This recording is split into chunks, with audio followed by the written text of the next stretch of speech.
nyumbani, wote ambao mnatusikiliza mkiwa katika familia zenu huko nyumbani, na wale ambao tumekuja katika eneo hili la mikutano, wote nawakaribisha katika masomo ya jioni ya leo, na Bwana awabariki sana. Basi tunapoenda kuanza kujifunza somo la jioni hii ya leo, niwaalike wote mlioko nyumbani, mlioko hapa karibu, tuweze kufumba macho ili tuweze kuomba. Baba yetu na Mungu wetu wa mbinguni, tunakushukuru sana kwa mapenzi yako, maana umetuwezesha tena kufika katika eneo hili kwa ajili ya kujifunza neno lako. Tunakusihi uwe pamoja nasi, Roho wako Mtakatifu akatufundishe kuweza kuelewa yaliyo mausia yako, ili tuweze kufahamu ukweli kuhusiana na familia zetu. Tunaomba kwa imani katika jina la Yesu, amen. Leo tunao somo ambalo linasema hatua ya awali kabisa katika ustawi wa familia. Hatua ya awali kabisa katika ustawi wa familia. Katika familia nyingi ambazo tumekuwa tukiziona, huenda na wewe ni miongoni mwa familia yako, na huenda na wewe ni miongoni mwa washiriki wa familia hiyo, kumekuwa na changamoto nyingi. Sasa leo tunaenda kuangalia hatua ya awali ya ustawi wa familia. Ni nini kifanyike katika familia ili tuweze kuenenda katika utaratibu ulio sahihi na kusiwepo na migogoro au malumbano katika familia zetu. Kwanza kabisa tutambue kusudi la Mungu. Mungu wakati anamuumba mwanadamu wa kwanza aliweza kumtanguliza mwanaume, na mwanaume alipomweka akaona ya kwamba anapaswa akae na msaidizi, ndipo akamuumbia mwanamke katika kitabu kile cha Mwanzo. Lakini pia tunaweza kuangalia hili katika kitabu kile cha Mathayo 19 na ule mstari wa 5 na wa 6. Neno la Bwana linatuambia wazi kabisa ya kwamba mwanamume na mwanamke wanapaswa kuishi pamoja, na hivyo kabla ya mwanamke na mwanaume kuishi pamoja, mwanaume huwa peke yake na mwanamke huwa peke yake. Kwa hiyo kabla hawajaishi pamoja, kuanzia hatua hiyo kwanza. Sasa je, tuangalie ni kwa namna gani familia ambayo tayari wanaishi pamoja, ni nini kizingatiwe ili familia hiyo iwe na upendo. Sikiliza kwa makini.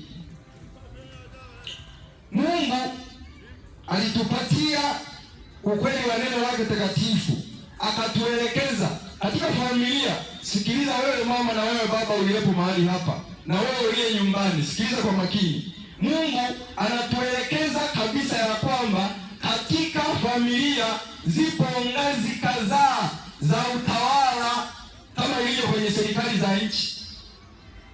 Kuna ngazi za utawala katika familia. Mtawala namba moja ni nani? Ni mwanaume. Msomaji, kitabu cha Wakorintho wa kwanza mstari ule wa 10, sura ya 11 mstari ule wa 3. Neno la Bwana linasemaje? Fungua. Unajua Mungu anatuelekeza ukweli. Sasa leo tutaenda kuangalia familia zote zinazopitia changamoto. Sikiliza hili jambo leo kwa makini, ili familia yako iwe na amani. Ukitambua tu kusudi la Mungu, kipengele cha awali katika familia ni nini kifuatwe katika familia, utaweza kuishi kwa amani katika familia yako. Soma msomaji. Wakorintho wa kwanza sura ya 11 na ule mstari wa 3. Wakorintho wa kwanza sura ya 11 na ule mstari wa 3. Ndio na Bwana linasema, lakini nataka mjue ya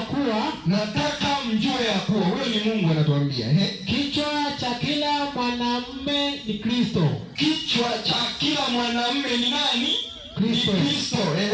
Na kichwa cha mwanamke ni mwanamume. Na kichwa cha mwanamke ni nani?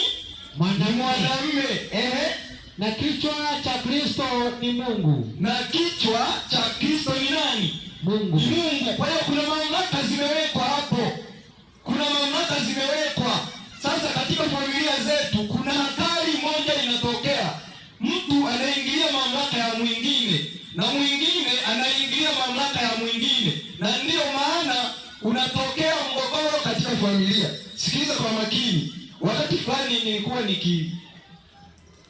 nikitembea nikakutana na familia moja, baba ni mlevi. Sasa kila siku akienda, yani akiondoka nyumbani, kukanyaga nyumbani ni jioni, tena amelewa. Akilala hivi, unaweza kuelewana na mtu aliyelewa? Simuelewani. Sasa anaondoka asubuhi akiwa mzima, ila kurudi ni jioni akiwa ameshalewa tayari. Kwa hiyo hakuna mamlaka yoyote inayotolewa katika familia. Anatoka asubuhi, anakuja jioni amelewa. Asubuhi anapoamka anaamkia tena kwenye vilabu. Kwa hiyo hakuna mamlaka yoyote inayotolewa katika familia. Sikiliza kilichotokea. Mwanamke ataamua kwenda kwa waganga wa kienyeji, atafute dawa ya kumweka mume wake nyumbani. Mnaelewa hilo wanawake, si ndio? Kuna zile dawa wanawake wao wanaenda kwa waganga wa kienyeji, anachukua ili mwanaume wake asiwe anaondoka nyumbani. Yaani yeye awe anatazama tu watoto, anatazama sijui hiki kimepungua, hiki kimefanya nini. Ndicho ambacho mwanamke yule alifanya. Sasa nisikilize kwa makini, wewe mwanaume uliyepo mahali hapa, ukiona mwanamke anafanya hivyo, ujue wewe ni mgonjwa. Bwana Yesu asifiwe. Sio mgonjwa kama unavyofikiria wewe. Ugonjwa uko wa aina nyingi. Kuna ugonjwa wa akili kuna ugonjwa wa kuugua, labda mtu ameugua malaria, ameugua kifua kikuu, ameugua kisukari na vitu vingine vingi. Lakini kuna ugonjwa wa kiakili, wa upumbavu na ujinga. Bwana Yesu asifiwe. Upumbavu na ujinga sio tusi, usininukuu vibaya. Mjinga ni mtu haelewi, hajui. Lakini mpumbavu ni yule anajifanya kuwa anajua lakini hajui kuwa hajui. Bwana Yesu asifiwe. Mpumbavu ni mtu anayejiona anajua lakini hajui, ila hajui kuwa hajui. Sasa usije ukaelewa vibaya. Sikiliza kwa makini. Kwenye kitabu cha Wimbo Ulio Bora sura ile ya 8, msomaji wakati inayofafanua unaweza kaenda hapo. Katika kitabu cha Wimbo Ulio Bora sura ile ya 8, mstari ule wa 6 na wa 7. Hebu tuone sasa kwenye hicho kitabu, tuangalie ni kwa namna gani Mungu ameweza kutuelekeza sisi wanaume. Wanaume sikiliza kwa makini. Soma tu fungu lile la 6 na la 7. Soma msomaji. Wimbo Ulio Bora ngapi? Sura ya 8. Wimbo Ulio Bora sura ya 8. Mstari wa ngapi? Wa 6 na wa 7. Mstari wa 6 anasema, ndio, nitie kama muhuri moyoni mwako. Nitie kama moyoni mwako, kama muhuri juu ya mkono wako. Ndio. Kwa maana upendo una nguvu kama mauti. Upendo una nguvu kama nini? Mauti. Na wivu ni mkali kama ahera. Hebu rudia. Kwa maana upendo una nguvu kama mauti. Kama mauti. Na wivu ni mkali kama ahera. Subiri hapo kwanza nifafanue kidogo.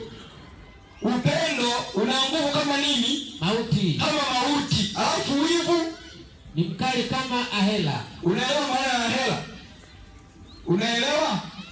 Nini? Ni nini? Ni kaburi. Sikiliza nikwambie sasa. Katika jioni ya leo, ili upone wewe ambaye unaenda tu kwenye mamlaka ya familia bila kuangalia hata neno la Mungu linasemaje. Maana yake ni kwamba upendo una nguvu. Una nguvu, kiasi cha nguvu kinafananishwa na mauti. Lakini habari ya wivu inafananishwa na nini? Ahera. Sema kabisa ile niliyoifafanua. Ni nini? Kaburi. Kaburi. Ndio maana unakuta mwanaume ambapo anashindwa kufanya sehemu yake katika familia, mwanamke anachukua maamuzi ambayo yanatokana na wivu. Bwana Yesu asifiwe. Ili unajua kwamba mwanamke akikupenda anakuwa na wivu. Wanaume mpo? Bwana Yesu asifiwe. Amina. Wanaume mpo? Tupo. Mbona mzeni? Bwana Yesu asifiwe. Amina. Akikupenda anakuwa na wivu, na ule wivu unajengeka ndani ya moyo wake. Ule wivu unaweza kukusababishia kufa usipokuwa makini, kwa sababu atafanya kila namna ili ahakikishe unampenda au unakuwepo nyumbani. Siniwaeleza kisa kinavyosema. Yule mwanamke anaamua kwenda kwa waganga wa kienyeji ili akatengeneze dawa mume wake abaki nyumbani. Na kweli alibaki nyumbani akawa kama kopo. Mke wake akitoka akienda mgawani, akirudi nyumbani lipo tu limekaa. Akienda shambani akirudi lipo. Halina kazi yoyote. Si mamlaka hauna. Unanyang'anya mamlaka na mwanamke wako sasa. Tujitahidi wanaume, sikaekae tu. Mamlaka ni ya kwako na Kristo anajua wewe ndiye unayepaswa kuongoza familia. Sikiliza kitu kingine ili uweze kupona mwanaume. Kabla haujasoma mstari wa 7, ngoja niwaeleze kitu kimoja. Mwanaume unapaswa kutambua kwamba upendo hauendi au hautolewi kwa vitu au mali, bali unatolewa kwa mtu. Kwa namna nyingine naweza nikasema unatolewa kwa mke wako. Bwana Yesu asifiwe. Sasa wewe mwanaume uliyekaa tu hapa, afu ukifika nyumbani mwanamke unaweza kumwambia hivi, wewe ulikaaje kwenye yale mahubiri mpaka jioni? Hujui kwamba muda wa kupika ni huu? Umekaa tu mpaka jioni. Sikiliza nikwambie, wewe mwanaume unapaswa upone. Bwana Yesu asifiwe. Amen. Unapaswa upone. Epukeni hayo. Wanaume, tumieni mamlaka zenu kama mlivyoagizwa na Kristo katika familia. Onyesheni upendo katika familia zenu. Achaneni na mambo ya mali. Sijui wengine wao wanafikiria kwamba nikichukua mboga, nikachukua labda na samaki 2, nikachukua na kilo 1 ya nyama, nikaenda nazo nyumbani, nikampa mke wangu, eti huo ndo upendo. Huo sio upendo. Ni sehemu ndogo sana ya maagizo au ya kazi au ya mwitikio anaotakiwa kuonyesha mwanaume. Ni sehemu ndogo sana. Kuna familia nyingi tu watu wanakula vizuri, wana nyumba nzuri, wana vitu vingi vizuri, lakini mwanamke hamfurahii mume wake. Unafikiri kwa nini? Kitu kidogo tu, upendo. Soma sasa wimbo ulio bora sura ya 8 mstari wa 7. Wimbo ulio bora 8 mstari wa 7. Ndio. Anasema, maji mengi hayawezi kuhuzunisha upendo. Maji mengi hayawezi kuhuzunisha upendo. Sikiliza sasa. Maana yake ni kwamba unaweza ukaleta sijui hivyo vitu vyote nilivyokueleza. Unaweza ukaleta kila unachofikiria ni chema kwako. Mali, sijui ukamletea nguo, ukamletea nini, lakini yote hayo hayawezi kuzimisha upendo. Endelea. Wala mito haiwezi kuzamisha. Ndio. Kama mtu angetoa badala ya upendo, kama mtu angetoa hayo mavitu badala ya upendo, mali yote ya nyumbani mwake angedharauliwa kabisa. Amedharauliwa namna gani? Malizia. Namna gani? Kabisa. Yaani hana thamani yoyote. Haonyeshi upendo. Hakuna kitu chochote ambacho anakifanya mwanamke wake anafurahi. Yaani kila siku ni migogoro tu kwenye familia. Hakuna kitu chochote anachokifanya mke wake anafurahi. Sikiliza niwaambie wanaume. Utasababisha mke wako aanze kutafuta njia ya kukuponesha. Bwana Yesu asifiwe. Wanaume wote wenye hiyo hali wameumwa, ndio maana wake zao wanaanza kutafuta namna ili kuwasaidia wake zao. Sasa katika kutafuta hiyo namna, huenda akatumia njia mbaya, wakakuweka ndani kama tulivyosema kile nilivyowasimbia kile kisa. Akakuweka ndani, ukawepo tu. Ukawa kama dada wa kazi au kaka wa kazi. Nikisema dada nitakukosea kidogo. Nikupandishe cheo, nikupe hata kaka wa kazi. Tuna kaka wa kazi wapo au hawapo? Tunakalili wa kina dada tu. Bwana Yesu asifiwe. Acha hayo mambo. Hakikisha unafanya sehemu yako kwenye familia, ndipo utakapopata hivi. Unajua, yani kwenye familia formula ni ndogo sana. Ukitaka familia yako iende vizuri, onyesha upendo hata kwenye wakati wa maumivu. Yaani wanaume wengine wakienda tu huko kazini, wakitingwa na kazi huko, wamepata hasara, wamepata shida nyingi kwenye huko mabiashara yao, wakirudi nyumbani hizo hasara wanazileta nyumbani. Hilo ni kosa la jinai. Mwanamke hajaumbwa hivyo, yaani hajui hayo mambo yote. Wewe unaposema kuna changamoto, unaposema kuna shida, yeye hajui. Yeye anachojua tu ni nini? Nina mume wangu na anapaswa nipende. Ndio anachokijua. Ndio maana unapokuja jioni, yeye anategemea uje tu na kaa kitu fulani. Ukishafika nyumbani na yeye anakupokea, mnakaa vizuri, mnaanza kufurahi. Ndio anachokitaka mwanamke. Sasa wewe kama ufanye hayo yote, au kama unafanya hayo alafu upendo hakuna, ukifika watoto wanaanza kujificha uvunguni. Kwa hiyo una hatari kwenye familia. Sikiliza kitu kingine nikwambie kwamba tunapaswa kuonyesha upendo katika familia. Haidhuru kuna matokeo ya namna yoyote ile au kuna shida yoyote imejitokeza katika majukumu yetu ya kila siku, hatupaswi kuonyesha namna yoyote ya kutodhibitisha au kudhihirisha upendo kwenye familia. Hiyo ndio hatua ya awali tunapostawisha familia zetu. Hiyo ndio hatua ya awali. Mwanaume, leo niko na mwanaume, mwanamke tutakuwa pamoja kesho. Tutakuwa pamoja. Sikiliza. Katika kitabu cha Mathayo 19 fungu lile la 5 na la 6. Hebu tusome hapo ili mwanaume nikwambie kitu sasa. Mathayo 19 fungu la 5 na la 6. Neno la Bwana linasema, Akasema, kwa sababu hiyo mtu atamwacha babaye na mamaye. Kwa sababu hiyo mtu atamwacha babaye na mamaye. Ataambatana na mkewe. Na hao wawili watakuwa mwili mmoja. Hata wamekuwa si mwili tena, bali mwili mmoja. Bwana Yesu asifiwe wanaume. Amina. Wanaume, haleluya. Amina.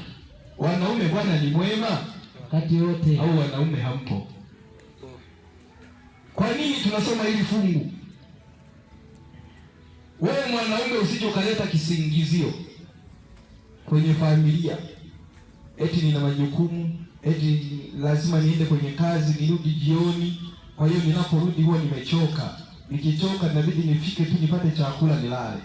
Hakuna hicho kitu. Ukifika kwenye familia yako, kumbuka umeiacha familia toka asubuhi.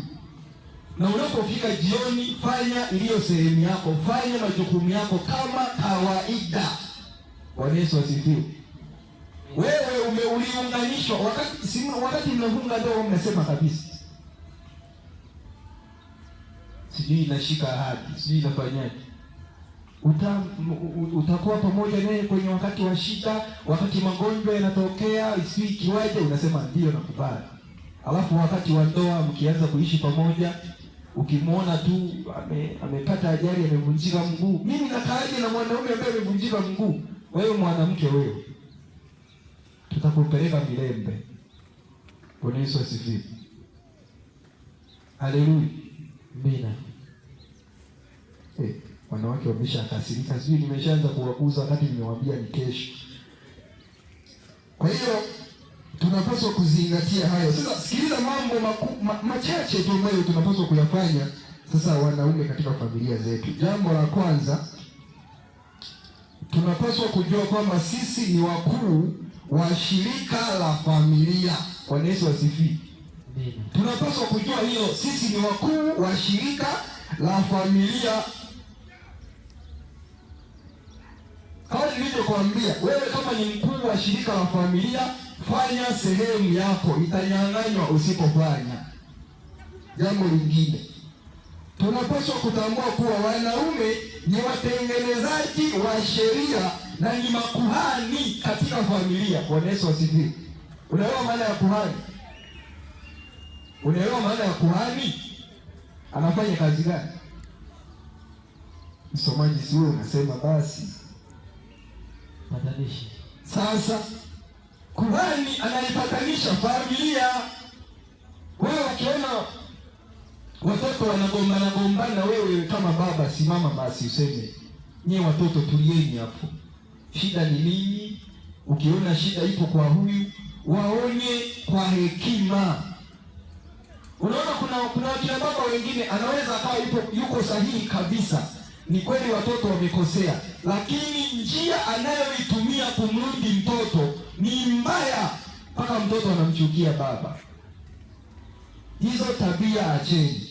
Jambo lingine, wanaume tunapaswa kuwa na ukomavu wa uzoefu unaohitajika. Kwa Yesu asifiwe. Amina. Sio kama watoto. Unajua kuna wakina baba wengine kwenye familia ni kama mtoto kabisa. Wako tu. Paulo ameeleza hii. Paulo ameeleza kwenye kitabu cha Wakorintho wa kwanza fungu lile la 13, sura ya 13 fungu lile la 11. Ameeleza kwamba kuna wakati wote tunakuwa watoto, si ndio? Tunafanya mambo kama watoto, lakini ukiwa mtu mzima fanya kama mtu mzima basi. Mwanaume unashauriwa kufanya sehemu yako kama mwanaume kwenye familia. Unakuta mwanaume anaulizwa na mwanamke, hivi baba Juma leo tunakula nini? Nasema, sasa wewe mwanamke, kweli mimi ndo kuniuliza tunakula nini? Ulizani hata na watoto wako basi. Hayo mambo mimi unipunguzie majukumu. Nani alikwambia mwanaume anapunguzwa majukumu kwenye familia? Yaani wanawake, nimeshakwambia wanawake waliumbwa kila kitu wanauliza. Sasa wewe unapoona anakuuliza, alafu unaanza kumkatakata tu. Unamkatakata. Tena hii ni hatari zaidi kwa zile ndoa changa. Wewe ni hivi karibuni tu umeingia ndoa, hata miaka 5 hujafikisha. Mwanamke akikuuliza hivi leo tunakula nini, unaweza kujifanya sijui una majukumu mengi. Majukumu mengi wapi? Sema, mshauri tu. Kuna siku nyingine hata kuuliza, Wenda hicho kipindi anataka ajue hata wewe unapendelea kula nini. Alafu wewe unamkatakata tu. Mimi sijui bwana. Una hatari mbeleni. Na muda sio mrefu wataanza kutafutia dawa. Hebu soma hiyo. Wakorintho wa kwanza 13:11. Wakorintho wa kwanza 13:11. Neno la Bwana linasema, ndio, nilipokuwa mtoto mchanga, ndio, nalisema kama mtoto mchanga. Nilisema kama katoto. Nalifahamu kama mtoto mchanga. Nilifahamu kama mtoto mdogo. Nalifikiri kama mtoto mchanga. Nilikuwa nafikiri kama mtoto mdogo. Tokea hapo nilipokuwa mtu mzima, nimeyabatilisha mambo ya kitoto. Umesikia? Nimeyabatilisha mambo ya kitoto. Maana yake mimi sio mtoto tena, ni mtu mzima. Ndio jambo ambalo wewe baba wa familia unapaswa kulitambua. Wewe sio mtoto. Wewe ni baba unayepaswa kusimamia familia yako vizuri. Bwana Yesu asifiwe. Amina. Wakina baba simsinichukie. Jambo lingine, tumia mamlaka yako kwa unyenyekevu. Fungua Mhubiri sura ya 4 fungu la 10 na la 11 tunapoenda kuhitimisha. Mhubiri sura ya 4 10 na 11. Fungu la 10:11 anasema. Ndio. Anzia 10. Mhubiri 4 mstari wa 10. Ndio. Anasema, kwa maana wakianguka mmoja wao atamwinua mwenzake. Lakini ole wake aliye peke yake. Aangukapo. Wala hana mwingine wa kumwinua. Tena wawili wakilala pamoja, hapo watapata moto. Lakini mmoja aliye peke yake tu, ndio awezaje kuona moto? Sasa sikiliza kwa makini. Hapa tunajifunza kitu hiki kimoja. Wewe katika familia yako tambua kitu kimoja muhimu, kwamba ukiwa kwenye familia usipoitumia mamlaka yako kwa unyenyekevu, kuna wakati utaanguka na mwanamke atakuacha kama ulivyo. atasema asi alikuwa anajifanya mwanaume, ngoja tumuone sasa. Na mwanamke na wanawake wa siku hizo wamekuwa na tabia moja, anajenga urafiki kwa watoto. Sasa unafikiri na kudanganya? Tembelea familia zote, mama anajenga urafiki kwa watoto. Akishaona wewe baba hueleweki, pole hayo, yani una kitu hivi na hivi hueleweki, anajenga urafiki na watoto, anakuwa anapanga mipango na watoto. Si uliwazaa wewe na akili walizitoa kwako, watatoa mawazo. Sasa wewe ukija jioni unasema mpakulieni chakula baba yenu, unapakuliwa chakula, unakula, unaenda kurudika mwili huko unalala. Kumbe haujui sehemu yako, unanyang'anywa bila kujua. Ogopa sana zile familia ambazo baba akirudi jioni, mama anasema tumpatieni chakula, anapewa, akila twendeni tukala, yaani na stories zinakuwa zimeisha. Ogopa, baba umeshaanza kunyang'anywa mamlaka, yaani sehemu yako inaondoka kabisa bila kujua. Na jioni ya leo nakwambia, ili upone, hautaona nafasi yako, na mke wako atakuwa yaani atachelewa hata kuja huko kitandani ulikolala. Najua ili tunaenda tu kulala tuamke asubuhi. Shauri yako. Jambo la mwisho, na niombe kitu kimoja, wanaume na waume katika familia zenu, kwamba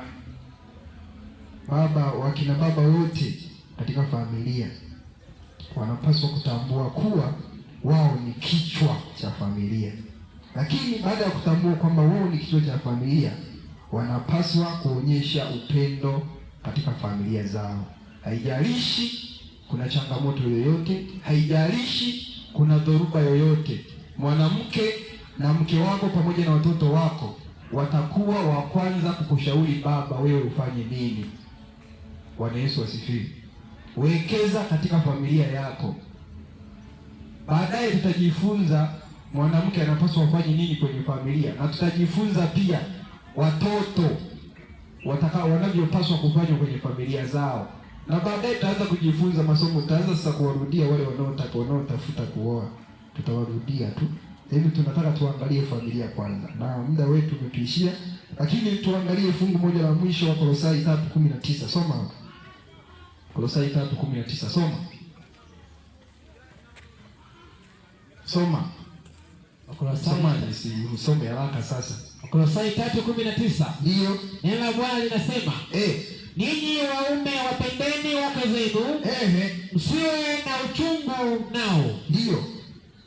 21. Soma. 21. Neno la Bwana linasema, ninyi akina baba msiwachokoze watoto wenu. Acheni kuwachokoza watoto, wasije wakakata tamaa. Wasije wakakata tamaa. 22. Hapana, ishia tu hapo. Baba, linda mke, mpende. Baba, usichokoze mtoto. Ndio wajibu wa baba katika familia. Kesho tutakuja kuangalia wajibu wa mama katika familia, ikiwa ni sehemu ya pili, tunapomwangalia mwanamke anavyopaswa kufanya katika familia, na baadaye tutakuwa tumeelewa vizuri. Basi katika jioni ya leo niwasimamishe wakina baba wote katika kijiji cha Mabuki, niwaambie sasa haya tuliyojifunza mkatendee kazi, sio nyie tu, na wakina mama simameni, maana ndio mnaopaswa kuwashauri. Tusimame tuombe.